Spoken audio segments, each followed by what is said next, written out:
Cortés Zúñiga, Quality Manager, Laboratorio Costarricense de Metrologia from Costa Rica.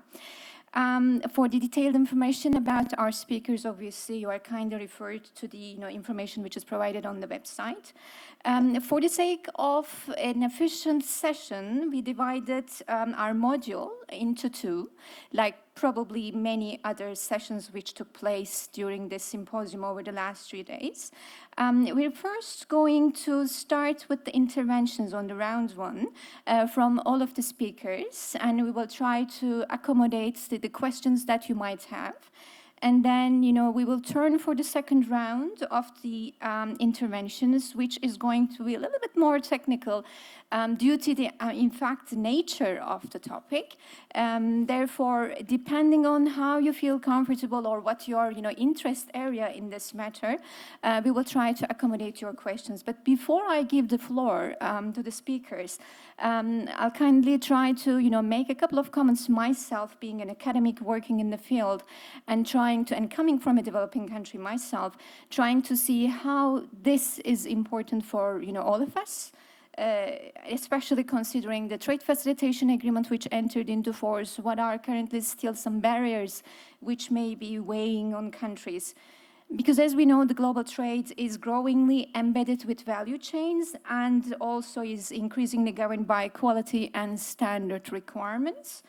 And despite the opportunities which are induced by trade liberalization that the WTO brings along and the efforts made by developing countries to strengthen the integration into the world trading system, we unfortunately actually experience that from time to time exporters are facing problems, especially in middle-income countries and low-income countries, and they are not completely able to, reap the benefits of the trade facilitation.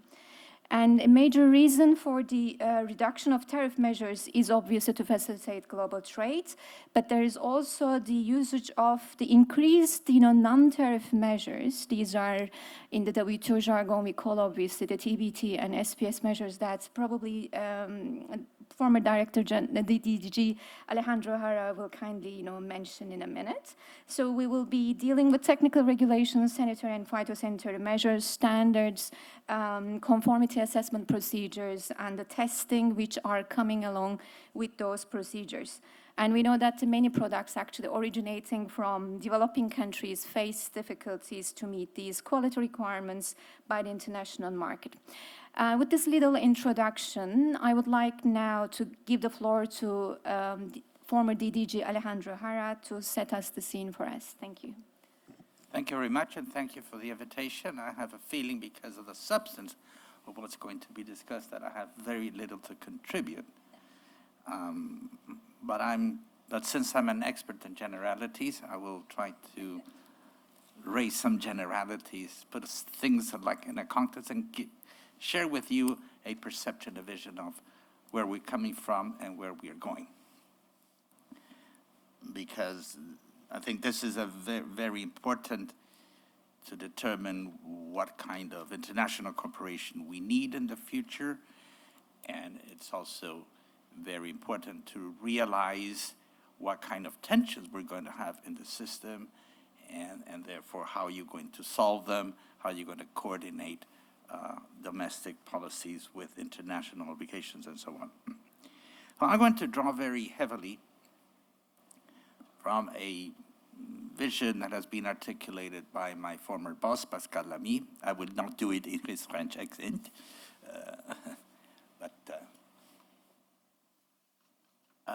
and his view is that our societies, almost everywhere around the world, have been evolving, increasingly so, from systems that have been designed to protect the producer to economic systems that are more geared to protecting the consumer.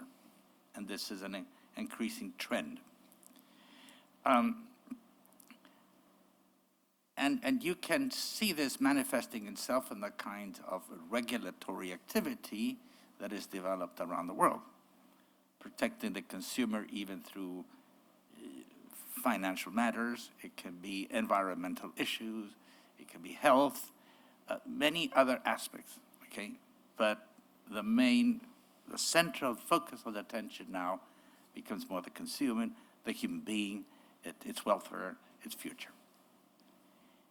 And this needs more regulations. Business doesn't necessarily like more regulations, and business see also that in terms of protecting the consumer, there's been a big degree of trade liberalization that's taken place, thus increasing competition, thus improving or increasing also the opportunity for choices by the consumer.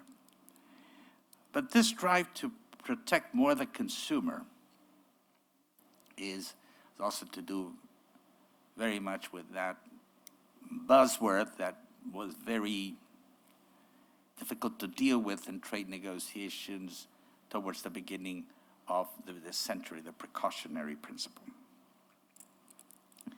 But let me take a step further and say that increasingly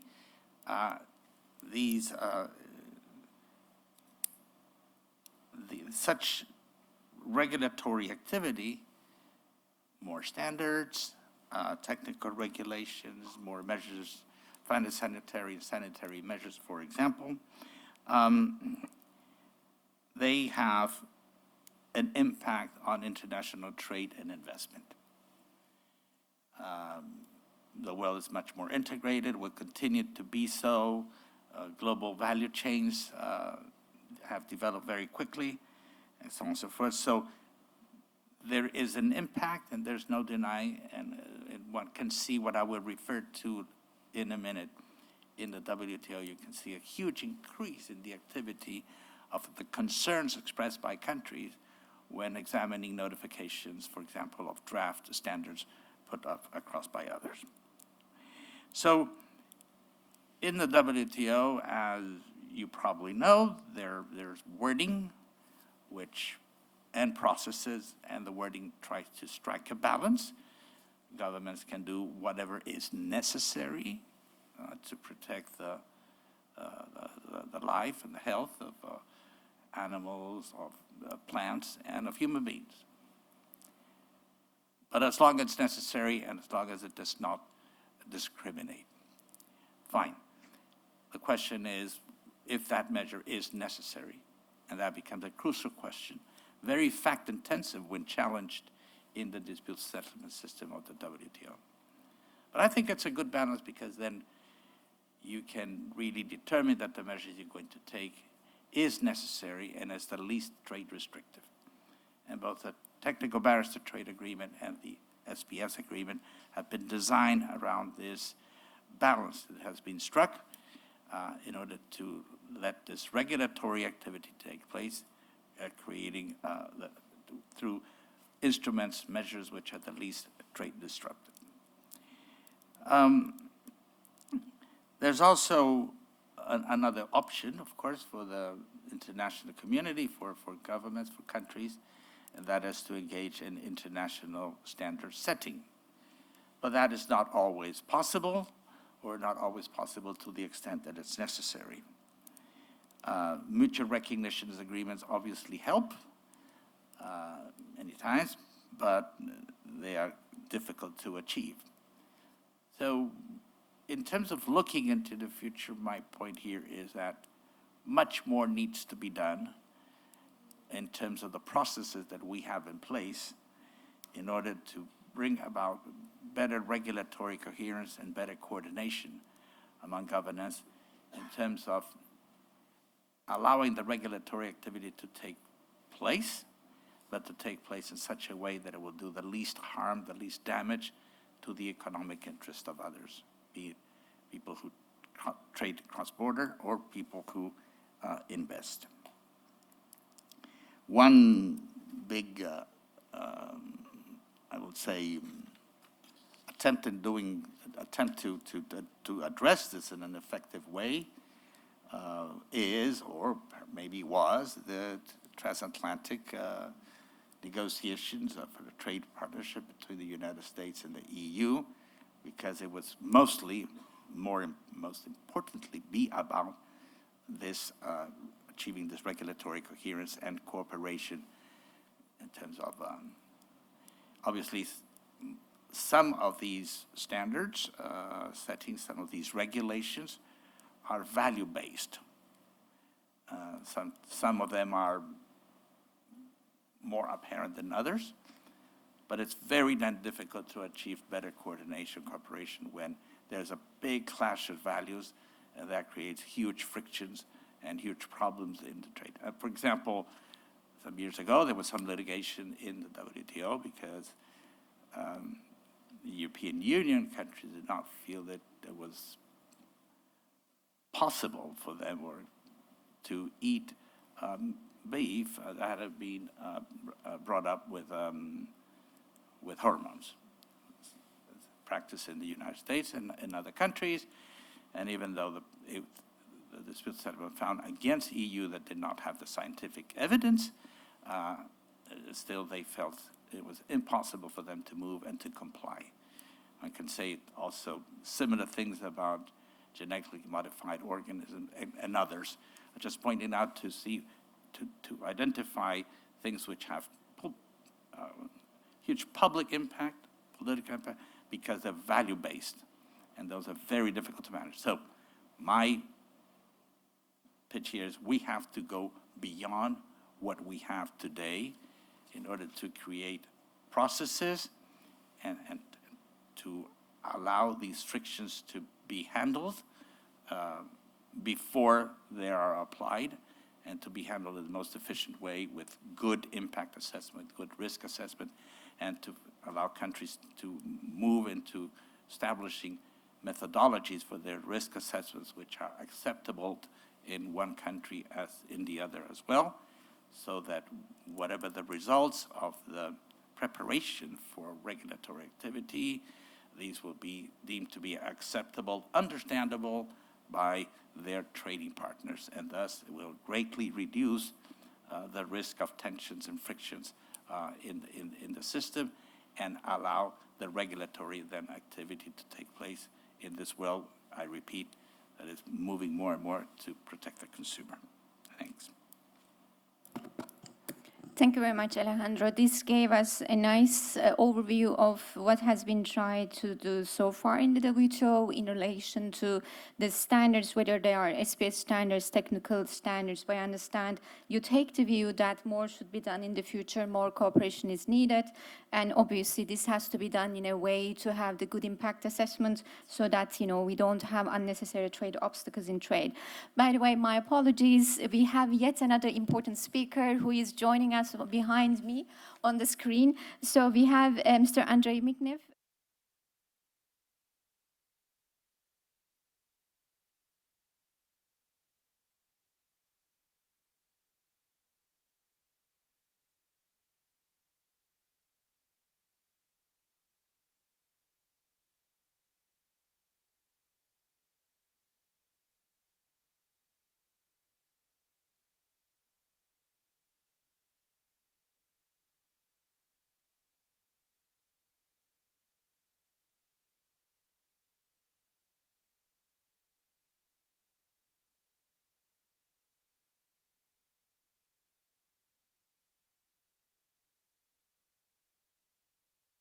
The ministerial conference just across the street. Certainly one is always inclined to talk a lot about legal frameworks for trade, legal regulations, free trade rules. But even if you have all these legal requirements in place, if you have free trade agreements, this is not sufficient for trade to really happen. You will also need goods that fulfill the standards set by the potential export markets. And coming from the European Union, I can tell you that the European Union as potential export market for many, many countries is a specifically sophisticated target market, because we have very high technical standards. And behind it certainly is not that we want to protect our markets, but that, as you said, we want to protect our consumers. This becomes probably more transparent if we take an example.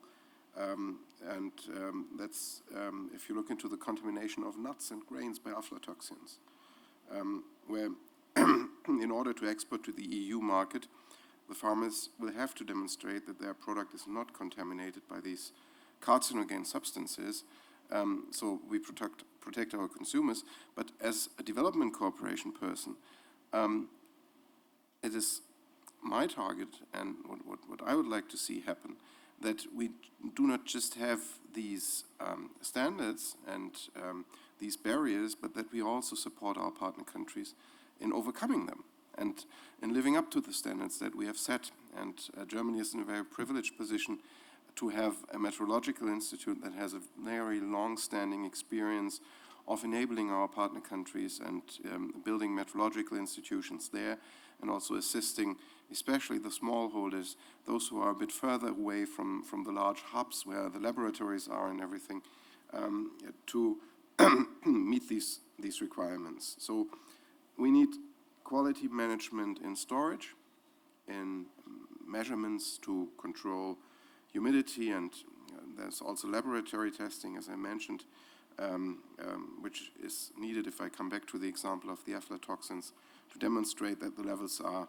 low enough. And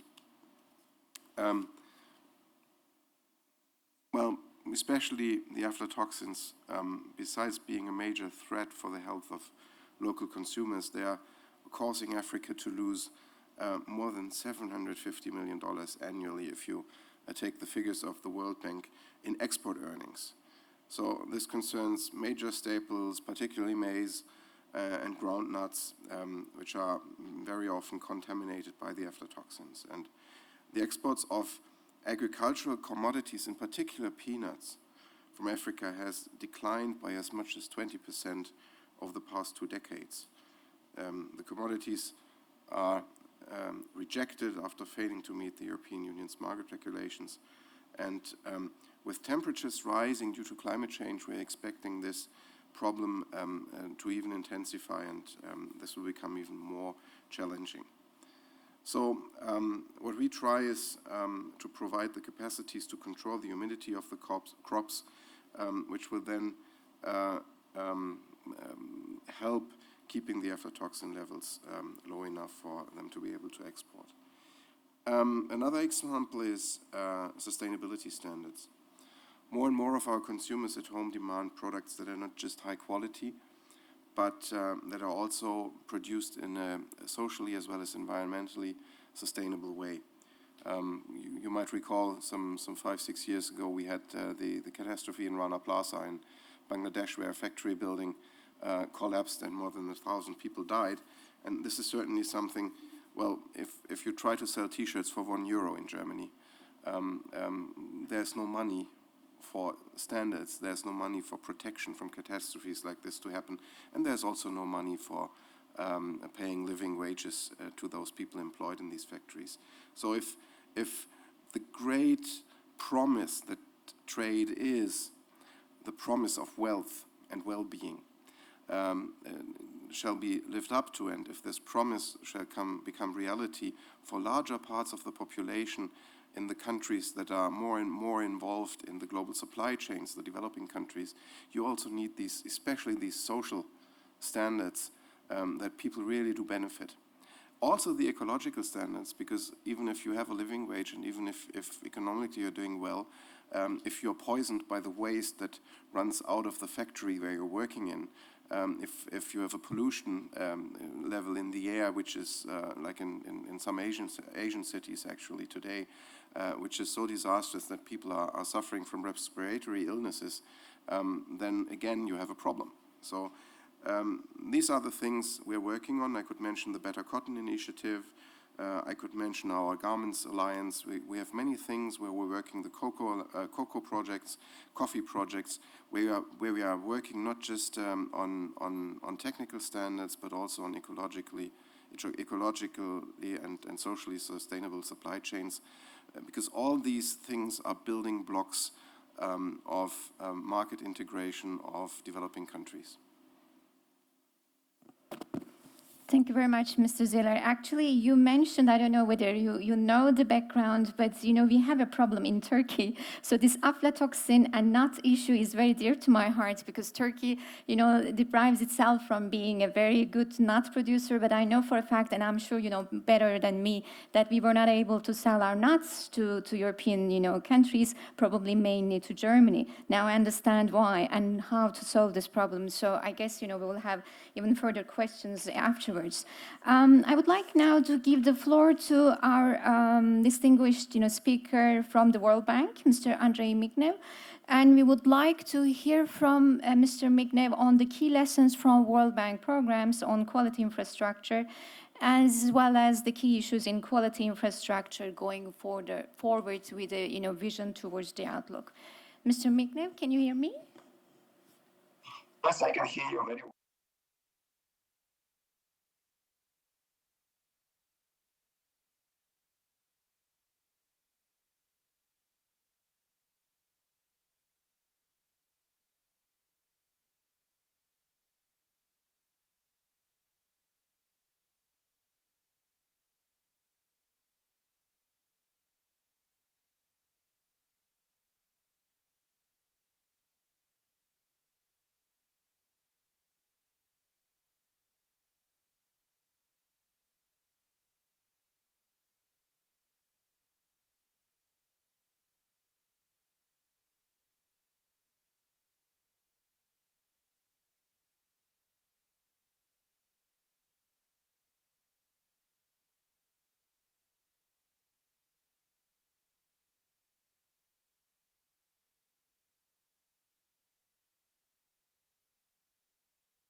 To be sure that the reforms of quality infrastructure are very much interlinked to the overall reform of trade policy, of the competitiveness agenda, of the investment policy that this country pursue.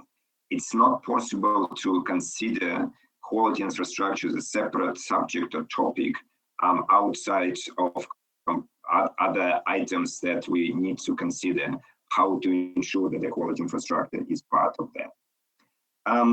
Another lessons I would probably mention as an important one is that when we are talking about this type of reforms, we need to remember about the country context. And we need to remember what level of development we're talking about when we are trying to do quality infrastructure reforms and to ensure it's important for the trade development.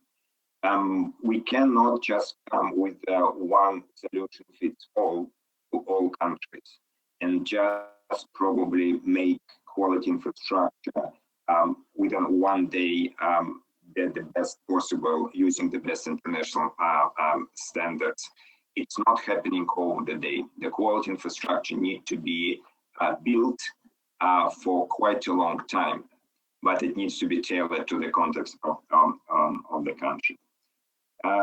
Another one major lesson that I believe could be interesting, and we can explore a little bit if the participants would be interested later on with the questions, is that when we are talking about quality infrastructure, are we looking at the kind of economy-wide phenomenon, or it's more sector or product-specific one? Are we talking only about, let's say, agribusiness, when we need to look at the food safety and standards that apply to different food production, maintenance, and transportations, or we are talking about a specific sector where the country may actually compete much better, and then it needs to be focused on this specific sector. From other side, as I said, the economy-wide reforms may include the ensuring you have a proper institutions in place. You have the recognition of your institutions like accreditation, for instance, agency through different type of international agreement, where you harmonized your technical regulations with your major partners. Like we have we've seen a lot of incentives to improve quality infrastructure in EU accession countries when they kind of trying to harmonize them with the European Union requirements. So these are dilemma of economy-wide versus sector-specific reforms is not a kind of clear equation that could be resolved quite easily. It's something that needs to be considered and probably applied from both sides. In this regard, the next lesson that we also learned and wanted to share is that you need to be clearly starting all type of reforms in countries with an assessment, a clear gap assessment to identify where we have areas to prioritize and where we have areas probably to focus on. And in this regard, what we found also interesting that many reforms have been done, but sometimes there is a mismatch between demand for quality assurance services and the supply of quality assurance services, both within the country or kind of within the region or across the borders. We have an example where the international partners Mikhnev have supported the developing countries with needed equipment, testing equipment, and various devices, but then the market was not needed for this type of devices. And these devices might have been kind of aged somewhere in storage rather than used for development. So it's important to understand what's the demand for certain quality services exists in the country and how this could be actually matched with the supply of services. In this regard, it's also important to know that in many countries, particularly developing countries, we have a so-called market failure. When in developed countries, some services you would see provided by the private sector easily, private sector lab or certification bodies, but in many developing countries, there is no market for that.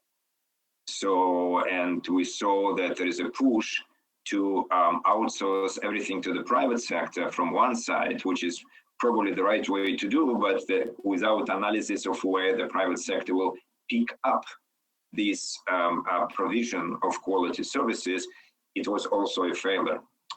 So that's a good lessons to learn for all of us.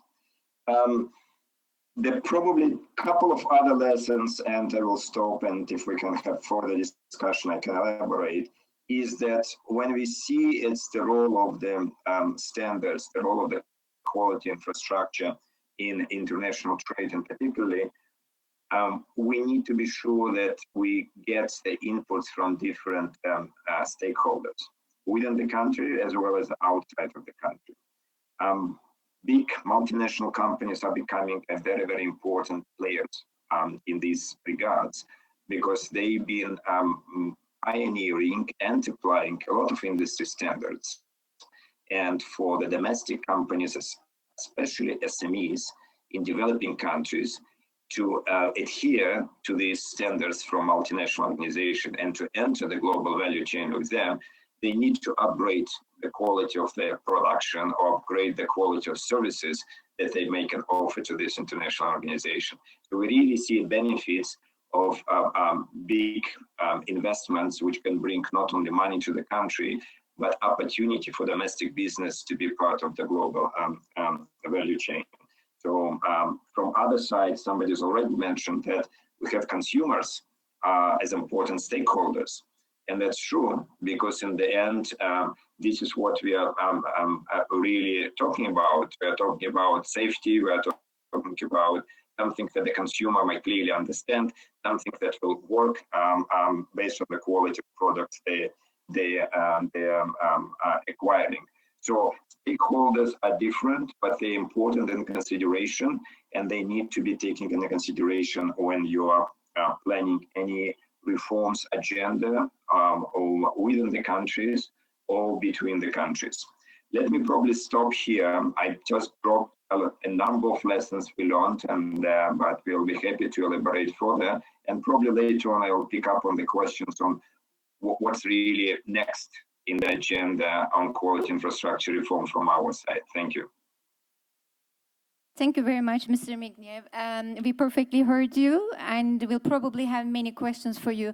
And now this concludes the first session of our module. So it is now time to come up with questions, both from the floor, and I'll also try to generate some questions. Before I do so, I would like to ask yourselves to pose your questions to our distinguished speakers, whether Mr. Mikhnev in Washington, D.C., or our speakers in this room. Yes, please, lady. Yeah, well, I think they're bringing. Thank you. Thank you very much. Very interesting. I had a question, I guess, to the colleague from the World Bank, somebody else. When you said that you do these assessments and try to figure where the gap is for quality infrastructure services. I'm not a quality infrastructure person myself, but we were this morning at a very interesting talk from the Trade Facilitation Alliance, when they get the private sector together, current and potential exporters or importers, and they're the ones that know better where the gaps are, where the bottlenecks are. And I was wondering if that's a part of what you do, does it involve in your assessment, or is it just a consultant that comes and try to figure the gaps? I don't know how it works, but I could think of being their place for bringing those suffering the quality infrastructure gap more closely to the assessment. Mr. Mikhnev, I think you can just directly respond, because I know the connection. If you have any problem, instead of me collecting the questions, since the question is directly asked to you, I would, be grateful if you can already, respond. Thank you. Yes, sure. I've heard the question very well, and I think thank you very much for this question.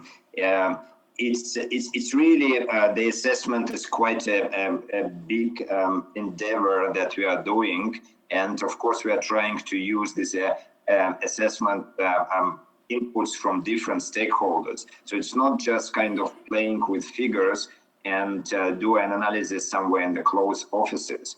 When we are working with the stakeholders in the country on gap assessment, we're trying to see actually what's the trend exists, not only existing ones, but we are trying to ensure that we have a representative, let's say, of expert associations or other business association as part of that, identify the priority. Then we also wanted to be sure that assessment is actually linked not only to the current market situation in the country, but also looking at the institutional dimension, what institutions exist and what's the role of that, what's their capacity to do that.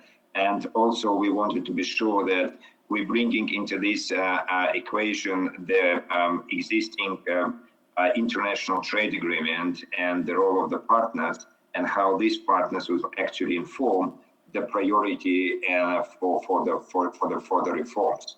But again, the assessment is really the first step, which could then be the results of that. Usually we discuss it again with the policymakers, with the private sector, which can help them fine-tune the priority and what should be focused on the first phase, second phase, and the third phase.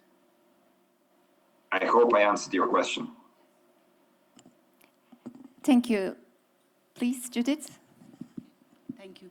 Judith, ICTSD. I have 3 questions, actually, if you allow me.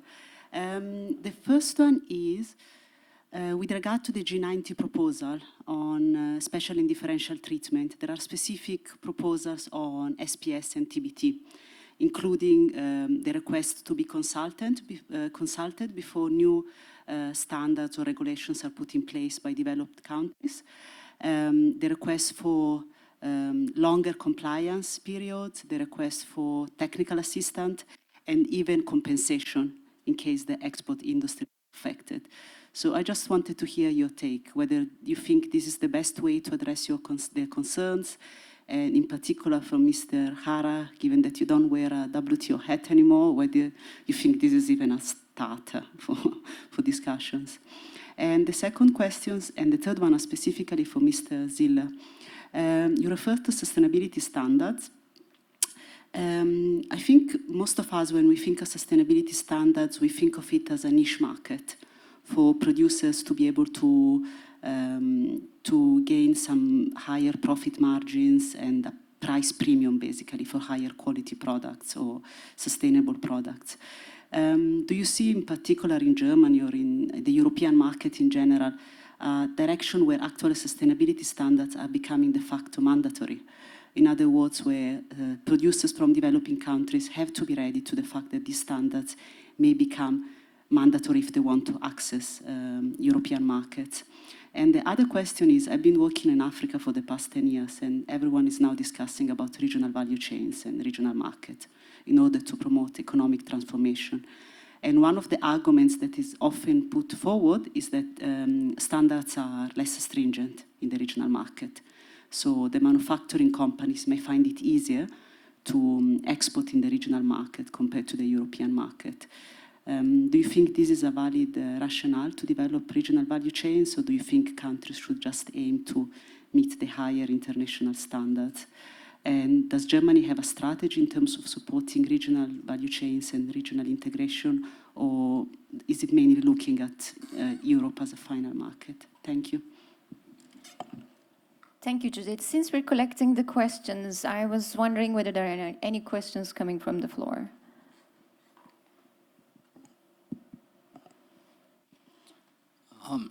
Hello.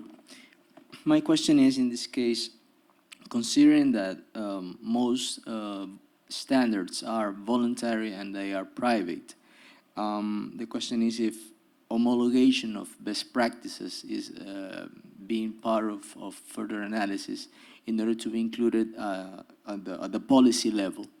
Why? Because I used to work in a TPO, in a trade promotion office at Ecuador, and promoting these voluntary standards is very important, but at the end of the day, most SMEs consider it sometimes, most of the times, expensive, they're private, it's not an obligation, but at the end of the day, the market is the one that pulls them. So, in other words, how do you consider the importance of homologating best practices and including them into policies at this level? Thank you. Did you direct your question to any of our speakers, or in general? It's a general question. Okay, thank you. Any other questions from the floor? Yes, please. Lady in the front. Thank you. Cristina Vallejos. I'm from Ecuador, but settled here. I have two questions. The first one, it is based on the experience that for the panel has in these issues. Something that I have seen, especially in Ecuador, is that the development of infrastructure quality depends of principally of the private sector, but sometimes the lack of demand for the services means that there are not enough infrastructure to be developed. Usually the regulations, as was said for Mr. Jara, are done to be to protect the producers. So sometimes those regulations look for to be compliant for the people who import products from other countries, but are not usually look for that the national production fulfill all those regulations. No, so that means that the national market that doesn't have enough demand for these kind of services. These kind of services usually are done in the international markets, and then the products are imported to the national market. So how do you think that will be other strategies to promote the development of laboratories within the country, because now that the Ecuador signed the agreement with the European Union, we feel the necessity that this kind of infrastructure and the capacities to this conformity assessments for national products to enter the international markets, but we don't have enough infrastructure now. So another question is regarding the standards. As it was said for other colleague, the standards are developed in a voluntary manner and usually are done for all the private sector that accord to fulfill determine standard for the different products. But something that we find it is that sometimes these standards are very difficult to comply for the medium and small companies, and they feel that these standards are done only to fulfill the requirements of the big companies. So what is the experiences in other countries to help those small companies to fulfill this kind of requirements in order to enter the international markets? When we talk about trade and we look for this sustainable development, we have to think in mechanisms to help these small companies to get into the markets. But for them, sometimes these kind of requirements are very strong to be fulfilled in the time. Mm-hmm. Thank you very much. Any other question? By the way, can you precisely say to whom did you ask? Any of the panelists may answer. All right. I guess so far there are no other questions, so may I ask my distinguished speakers to perhaps, comment on the questions which have been asked so far. And time permitting, I'll also have my own questions. Mr. Jara? Thank you very much, and thank you for that question. But I have a comment to make on another question, but anyway. On the G20, the special differential treatment positions, etc., as you said, they are requested to be consulted before new developments take place, before new standards are applied. Technical regulations, more to the point. But that is bread and butter, a part of the TBT and SPS agreement already. I mean, whatever the country plans to adopt, and this is circulated in a draft form so that other countries are aware, they can study it, and then they can react to it. They can go to the committee and make their concerns known, etc. And they get a reaction. They get into a very productive dialogue, which, to the best, as far as I know, has avoided many conflicts in the past. So I think that's pretty much done. There is an issue for many poor countries, and whether when they get a notification, whether that notification is enough, whether they will understand it, because it will usually refer to a document which is perhaps in another language, and it's more difficult of access. Something can be devised in order to help the information, to get better information, to get it in the appropriate language in the future, and that I think it should be done not only for developing countries, but for all. Longer compliance periods. Yes and no, it depends very much what you're talking about, but I think because when you are applying a new technical regulation, a phytosanitary measure, there is a risk, okay? And the risk will be the same whether the product comes from a rich country or a poor country. So if you are attending to the risk, and even more, if there's a sense of urgency, you cannot start to discriminate in favor of some with regard to others, to other suppliers, because you have to look after your consumer and look after that risk. This is an area where I think that there is a very strong limitation on special differential treatment. There may be cases, depending on the nature of the technical regulation in question, where there perhaps longer compliance periods are permissible in terms of the risk that is being addressed. And as far as compensation is concerned, I don't see how, and I don't see why that will be the case. and even then, I can react to that and come to other questions. For example, if one developing country adopts something and it impacts another developing country supplying the product, will they have to compensate as well? And the next question, of course, is what is a developing and what is a developed country? I noticed with some amusement that Pinar said earlier that she comes from a developing country, Turkey. I've always said that at least there are several countries which have mental problems in the WTO. One of them is Turkey. The other one being South Korea, because they go into one room, let's say they're discussing industrial tariffs, and they say they are wealthy, they're rich, they're ambitious, they are industrialized countries. They go to the next room discussing agriculture, say, we, developing countries, we want all the kinds of exceptions. So then you cut into this gray area where it's just, so I'm very doubtful about that and about the ways. Let me just say to a point where it's raised about voluntary standards. I think there is there's a link here also with competition policy. And it's something which we still lack in the multilateral trading system, having better cooperation and better coordination and coherence in terms of competition policy in the system. And as far as developing laboratory capacity in a country like Ecuador and others, well, I think there are many ways to do it. But one of them occurs to me is to encourage foreign investment, others to come in and establish themselves to provide that service. I'm sure there will be many Chileans who would like to do that. Train the people, scholarships, or bring people to train people, et cetera, et cetera. That's also quite an efficient, perhaps the best way to do it. Joint ventures, state, private companies established to provide those services with spillover effects, and there may be others, but I think that I see the problem, but I think that there can be very reasonable answers to that by governmental action. Thank you. Thank you, Alejandro. Yes, now it's your turn, Mr. Ziller. And while you're, responding, I may perhaps add one thing, and I think, you can also pick up on, what the WTO is doing. The technical assistance and training component for those countries which may have difficulty to comply with standards.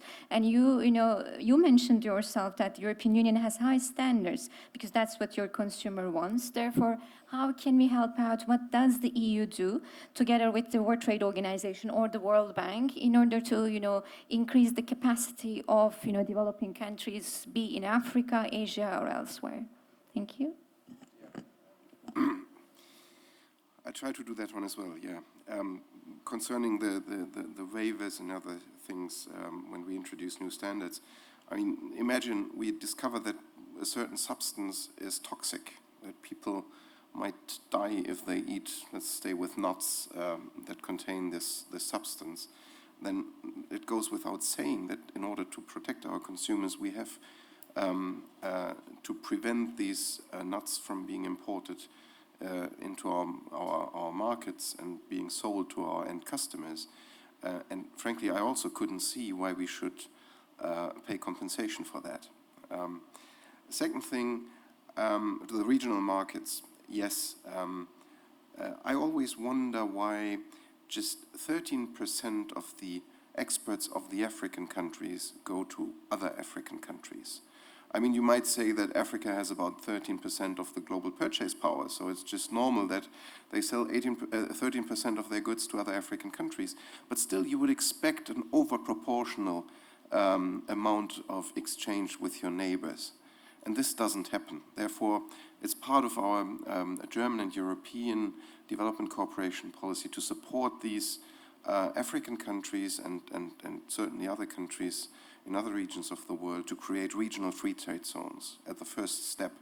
Now, we know that the African Union is heading for a Pan-African free trade zone. We also know that it might take quite some time until this really comes into existence. But we have valid approaches for regional free trade zones, and certainly that's a first step. On the other hand, you should always take into consideration if you want to go for the world market and not be limited by the, as I said, limited purchase power of maybe your neighboring country. Sooner or later, you will also have to go for the global standards. The question of the price premium for the sustainability standards, I think you need higher prices, you need higher income if you want to implement higher standards. The interesting question is whether you can get it for implementing higher standards. And there's two different things. One is, I'm certainly ready to pay more money out of my own interest of self-preservation and self-protection if I get a product which is better for me. Let's say contains less fat, less sugar, less toxic substances, whatever. The other thing is, am I also ready to pay more for a product where the people who have developed the product are earning more decent wages? This is something where you enter into a category of moral and not self-interest. Much more difficult, much more difficult. I'm happy that a rising share of at least the German population is ready to do so and to pay more money for that, but it's still a minority. So what probably is a solution is to create labels. And, well, there's one very famous label, made in Germany. Some of you might know that we don't create that by ourselves. We didn't create it by ourselves. It was the Brits who created it. Some 100 years ago, in times when we didn't do very well with the Brits politically, it was a warning label. This was produced by the enemy. But sooner or later, Brits realized, the customers realized, well, this is high quality. So the warning label became a recommendation. And if you manage to bring together the self-interest, so higher quality in what also serves my self-interest, and also higher moral quality, living wages, whatever, and create labels which are not greenwashing labels, but internationally valid labels where people feel, well, it's good for me and it's also good for the poor people employed in my value chain, well, then this might work. And that's coming to your question, what do we do from the German side? Well, this Made in Germany, it results from a complex network of quality assurance and quality infrastructure institutions that we developed over centuries. And in our development cooperation, well, we have not been doing this for centuries, but our German National Metrology Institute is doing international cooperation already for decades. For 50 years, we have supported the Argentinian partners, INTI. Since 1965, we've supported InMetro in Brazil. And what we're now doing is to take it to the next level and do also triangular cooperation. So to also, in cooperation with the Argentinian and Brazilian partners, try to build up triangular cooperations, for example, with Brazil and Mozambique. Same language, it's good. So the Brazilians can hand over transmit their learning experiences and their experiences in cooperation with us in how to do better also to the Mozambique people.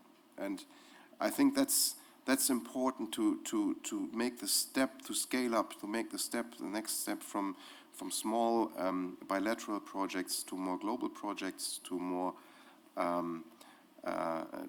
to projects sponsored by more than one sponsors. And in the end, I think this is something which is still underestimated. If you look into the room, we have 200 seats available, there are 20 people here. There's room for improvement, and we also need to design strategies how to attract higher public attention to this, because this is really crucial to trade. Thank you, Mr. Ziller. Before I pass to the second round of our session, I would like to turn again to Mr. Mikhnev, whether he has any comments to be made to the questions which were asked from the floor. Yes, thank you. I just wanted to touch briefly on questions, and which I kind of tried to focus on also in the beginning when I summarized the lessons learned. Especially the question that was asked, like how to ensure that local domestic SMEs have better access to the global value chain, and what could be done in this regards. In fact, the governments could do a lot to ensure that their businesses could become partners of international business companies with producing more quality products or services. And that should not be done with imposing certain restrictions and forcing the international company probably to the lower level standards just to ensure that the domestic companies may be able to supply to them. Because in the global world, these big companies will go just to another markets when they can find much better quality, and that will not bring any jobs to the country which are providing some kind of restrictions. On the opposite side, the governments, and probably with the help of international organizations, can bring certain incentives for those SMEs who are mostly innovative and able to produce more quality products or some kind of spare parts, for instance, to participate in global value chain, both with some financial incentives, perhaps when you have a different schemes of providing some kind of grants or targeted credit lines, and then have the price for this credit line linked to the performance of these companies and their ability to penetrate the global value chain. So that's one observation. And the second observation is also, there was a question I'd make, is it probably good that the lower level standards or low quality standards may be a good driver for development in developing countries? It's very much questionable. From one side, yes, you may say, small and less capable company may then kind of grow a little bit on their products, offering them first on the domestic market and perhaps of some regional markets. But in the long run, it's not something that should be the priority for the quality policies of the countries, because in the long run, as mentioned by other panelists, the markets where the consumer power is much higher, where there is much more opportunities to sell your products in more advanced economies, right? Or to making the current developing economies more advanced. So you need to target high from the very beginning. And we have examples a lot from developing countries which are parts of the global value chain, although the country itself is not yet at the highest level of development. Let me stop here. Thank you very much. After having heard all the basic principles which are underlying the quality infrastructure, what is being done in the international arena for cooperation, and what are the rules which are underlying, coming from the European Union or the World Trade Organization or the World Bank, what are the rules which are being set? I think now it's time to turn to the practical cases and practical lessons which are learned from partnerships and international cooperation in addressing the quality infrastructure matter. So for that, I am joined first by Christopher Cortés Zúñiga, who is the quality manager, as I said earlier on. So we would like him to kind of tell us about the key lessons from Costa Rica, triangular cooperation on quality infrastructure. Please. Well, thank you for inviting me to speak in that panel.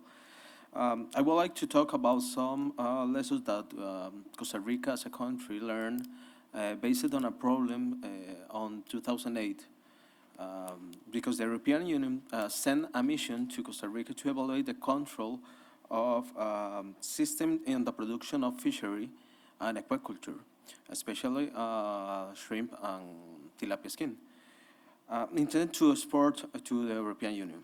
So the report of that mission showed a lot of non-conformities with the traceability of the measurement equipment used by the laboratories of the SENASA. SENASA is the, or I don't know what is the translator, is the Animal Health Service Office of Costa Rica. It's a competent authority to supervise all that change of process.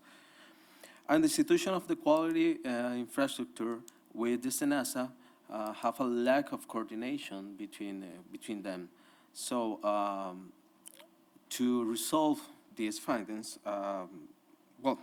these findings was very alarming to Costa Rica, because in 2006, Costa Rica export to the Europe $8 million only in these products on fishery. From this activity depends amounts of 25,000 people directly and indirectly for this change of production. So to resolve this problem, the quality infrastructure, together with the National Metrology Institute from Germany, the PTV, work in the work together to review all the quality management system of the SENASA, reviewing the procedures of this process, reviewing the quality policy of the institution, and the technical capabilities and responsibilities of the staff involved in that process. With that information, the National Metrology Institute of Costa Rica, LACOMET, and the PTV identify the change of traceability of that measurements equipment to improve that measurements of the analysis in heavy metals. But at the same time, the PTV, with the accreditation body and the normalization body, began the process to accreditate the laboratory of SENASA. This have success, because under the laboratories were accredited by the ISO 17025 for competence testing calibration, and the food safety direction of SENASA were accredited on 17020 as an inspection body. Since the beginning of that process, we sent reports of the internal audits of the activities made to the mission team. And in June of 2008, the European Union accepts to Costa Rica as an important of fishery products. But beyond of also the success of the activities made on that case, we learned as a country, I guess, three important lessons of that that bad experience on the quality infrastructure. The first one is the quality infrastructure, the government institutions, and the international cooperation must work together to improve all the production chains on the country to export and import products. In this case, it was a product to consume, but we got services to import, to export to other countries in Costa Rica. So we need to evaluate all the production chains of that. The laws and the regulations is not enough to guarantee the quality of the products. Needs all the quality infrastructure to support that that regulations or that laws to guarantee the quality of the service. The inclusion of the quality infrastructure on the production chains to export and import ensures the quality of all the process and is a guarantee that this product is under the regulations and the standardizations of all the international and national regulations. Also, in 2007 was a point break in the culture of Costa Rica, in the quality culture of Costa Rica, because we could lose jobs, we could lose $1 million per year for not ensure the quality of our products that we need to export to another regions. In 2007, I talked with one of my colleagues. I was in the university. I don't have idea all the problems, not the problems, all the production chains that conceive out something like a shrimp.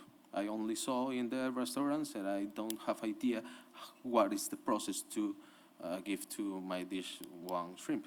I can pay that shrimp in the university because I got that money. But 10 years ago to now, I know what is the importance of the quality infrastructure to ensure all the guarantee, all the quality of that products. The cooperation of the PTV in that process is now one of the lessons more important that we got in this process, because we support all the metrological equipment to the traceability of the equipment of the PTV, and the analysis of heavy metals, especially in mercury, was accredited thanks to that cooperation. So this is an example, a simple example that how the quality infrastructure support all the process to export and import products to the country. We are a development country. We are a small country, only got 5 million of persons. But we need to improve that institutions, I mean, accreditation, normalizations, metrology. A few people knows what is metrology. Always confused with metrology. Yes. So it's frustrating to know something like that, because the people say tomorrow is raining. I don't know. So we need to improve that. So I concur with Mr. Ziller, and 20 people in this room is a hope to increase that knowledge about the quality infrastructure. But I would like to be here 2,000 people. But maybe this is the practical case that I have to show you on how is the quality infrastructure helps to the quality of the products.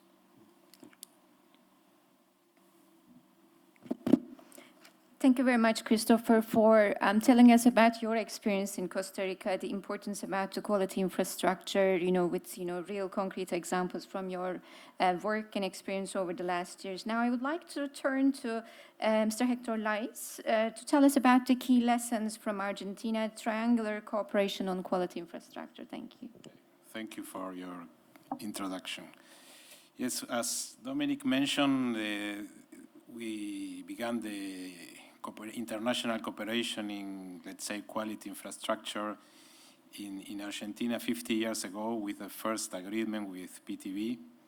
This was focused on the development of basic metrological capabilities in INTRI in the country. And with this agreement, more than 50 technicians from INTI were trained in PTV, and this serves to establish the basic laboratories in INTI, and these were used afterwards to train other colleagues from Latin America using also the cooperation from PTV. So it was a very good experience of triangle cooperation. In the 80s, we have a second agreement after the establishment of these basic laboratories, and this was focused on the development of a national network of secondary laboratories, and also to improve our capabilities in legal metrology. So we have been cooperating or receiving cooperation from PTV for many years from Germany.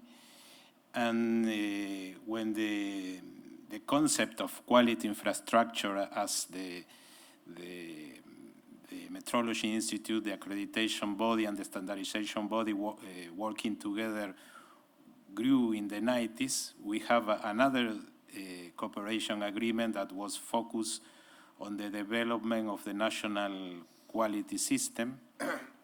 And this cooperation agreement was very useful to strengthen the involvement of our national standardization body, the name is IRAM, in the international standardization bodies like ISO or IAC. So this was supported by this Sherman project, and also it was very important to develop our accreditation body, and also to reach the international recognition of our accreditations by the International Laboratory Accreditation Cooperation, and also for the International Accreditation Forum. So I think that At the national level, we have a very good success with these cooperation projects. And in the regional region, in the region in South America and Latin America, as I mentioned, we have many for this kind of triangle cooperation projects. For instance, I remember one for natural gas that it was used to develop measurement capabilities of gas volume and also heat power of gas in Bolivia and in Peru, and it was a triangle project with PTV, Inmetro from Brazil, Senam from Mexico, INTI from Argentina, and the National Institute for Bolivia and from Peru. And it was a very successful project maybe 10 years ago, more or less. And another new kind of project from the last, let's say, 6 or 8 years are regional projects focused on the development of quality infrastructure in Latin America and the Caribbean that are handled through the regional organizations. In the Americas, all the national metrology institutions work together in the Sistema Interamericano de Metrología, and also the accreditation bodies work together in the Inter-American Accreditation Cooperations, and the standardization bodies work together in the COPAN, the Comisión Panamericana de Normas Técnicas. Some of them have their name in Spanish and some of them have their names in English. And these three pillars of the quality infrastructure in the continent, since some years are working together in projects with the Sherman Cooperation that are managed through PTV to develop a quality infrastructure in specific fields. For instance, we have a project to develop quality infrastructure for energy efficiency, for instance, of electrical appliances or energy efficiency in the electrical grids. We have also projects for development quality infrastructure for renewable energies, for photovoltaics and aeolic energy and water heat meters. We also have projects for quality infrastructure in biodiversity, in climate change, in green economy, and I think these are the projects that we are working now in a regional level through the international cooperation. And to finish, I also want to make a comment of what our colleague from Ecuador mentioned regarding the responsibility of the government or the private sector in the development of the quality infrastructure. I think, especially in our countries, I think in all countries, because if we go back in the history, in all the countries, the establishment of the pillars for the quality infrastructure was a responsibility of the governments. In Germany, when they established, when Werner von Siemens asked the Kaiser to establish PTV to avoid the bad name of the Made in Germany expression, he asked the Kaiser to establish a governmental agency to work on metrology and test for improve the quality of the industry. And the BAM, the Bundesamt for Material Prüfung, was also a governmental agency, and they developed the national network of laboratories for accreditation and for calibration and testing, and it was transferred to the to a private organization when they have more than 1,000 laboratories. But at the beginning, in all the countries, is and was a responsibility of the governments. So just to make a comment on this point. Many thanks, Mr. Laiz. And I would like to, seriously thank the last two speakers really being on time and, respecting the time schedule which was allocated. Now I would like to turn to the floor to wonder whether you have any questions for our speakers.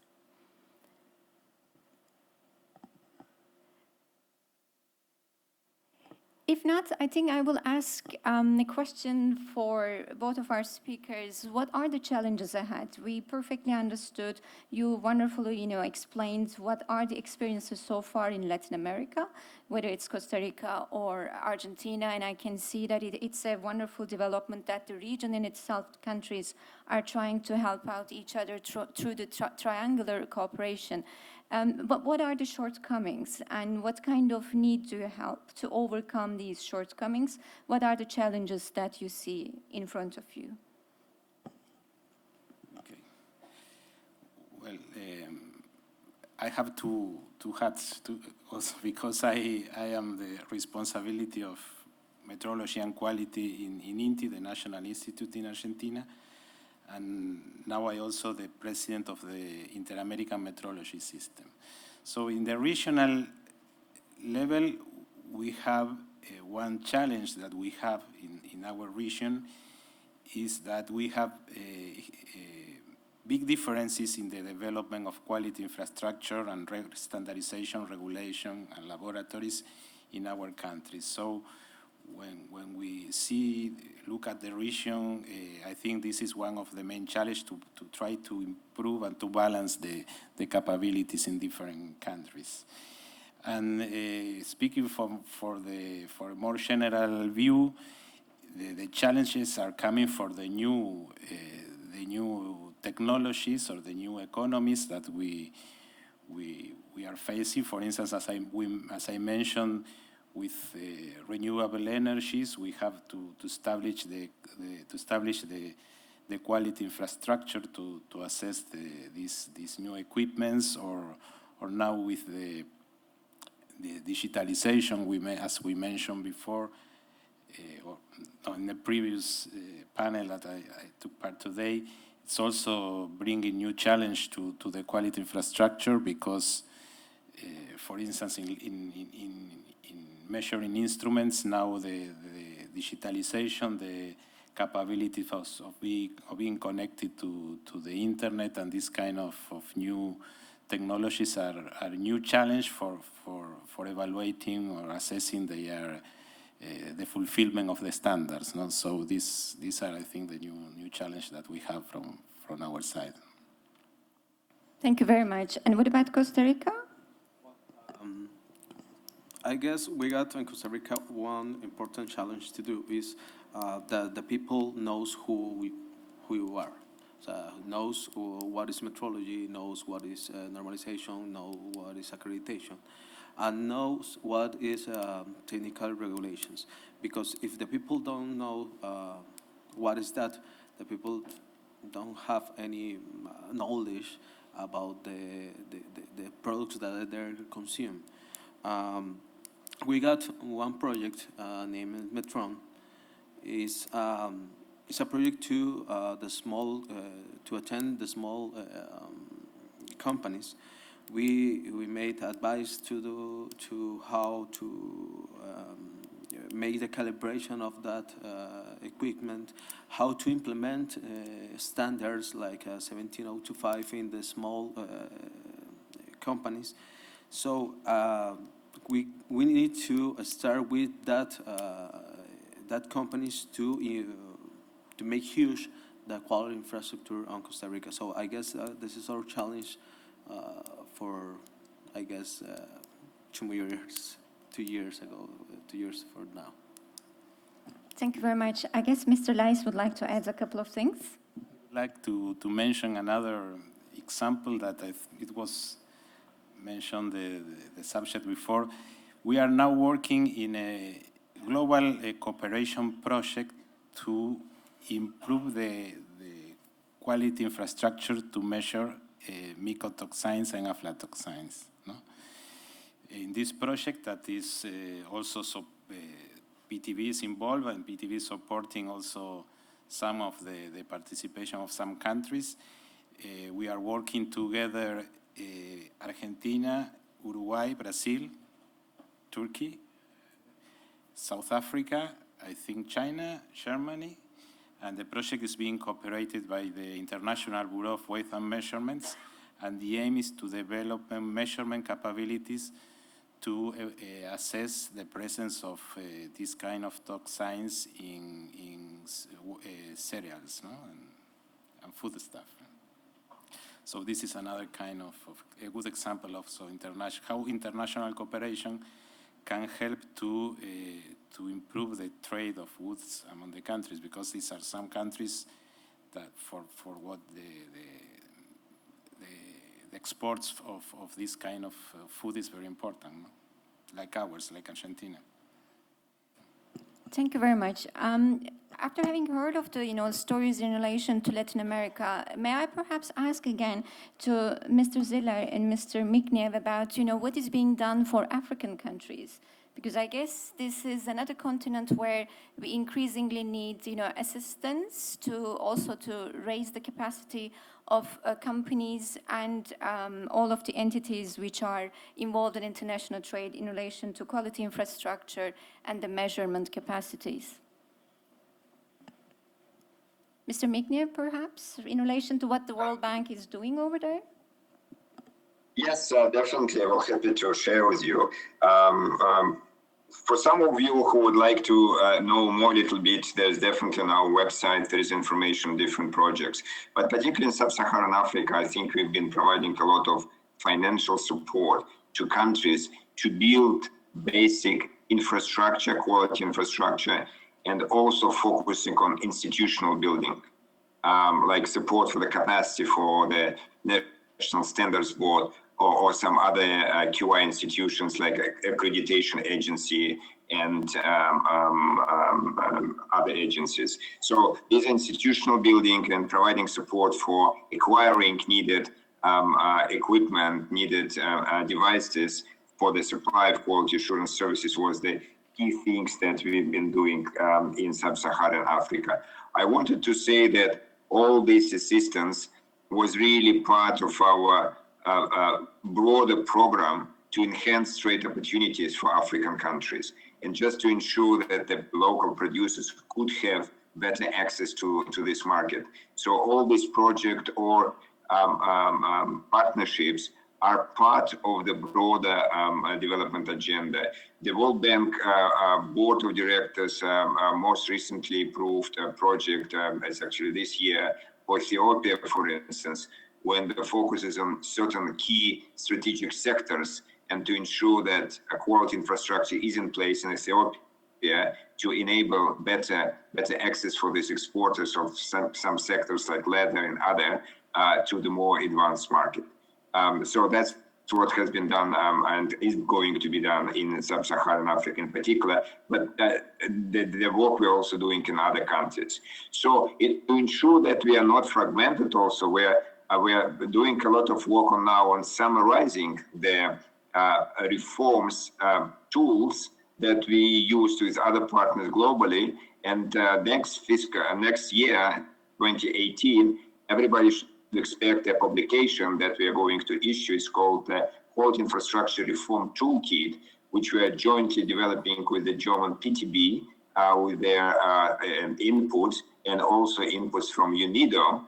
So it's a practical example how probably the recent experience in implementing quality infrastructure reform could be in one publication, which could be used directly by any policymakers, or if it's businesses, they can advocate for quality infrastructure reform.